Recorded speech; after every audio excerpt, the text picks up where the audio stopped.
आमचे नेते आदरणीय आमदार PN पाटील साहेब यांना वाढदिवसाच्या लाख लाख शुभेच्छा।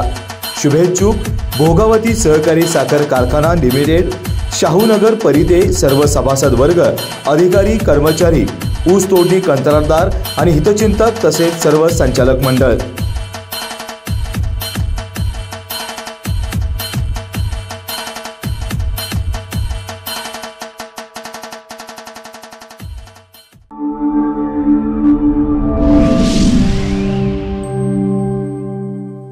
शिरोळ तालुक्यातील दत्तवाडे येथे रस्त्यावरून घरी चालत जाणाऱ्या ऊसतोड मजुरांना स्कॉर्पिओ वाहनाची जोराची धडक बसली।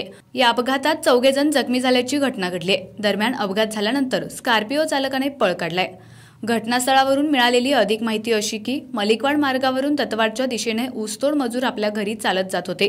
यावेळी समोरून येणाऱ्या भरधाव स्कॉर्पिओ चालकाचा ताबा सुटल्यानं गाडी थेट मजुरांच्या अंगावर गेल्यानं त्यात ते गंभीर जखमी झाले। तर ही स्कॉर्पिओ शेजारील असलेल्या चरीत कोसळल्यामुळे स्कॉर्पिओमधील 1 जण जखमी झाल्याचं समजतं। दरम्यान ही स्कॉर्पिओ ऊसतोड मजुरांच्या टोळीतीलच असल्याची माहिती मिळाली असून या अपघातातील जखमींना सांगली येथील शासकीय रुग्णालयात दाखल करण्यात आले। लाईव्ह मराठीसाठी दत्तवाडहून कुलदीप कुंभार।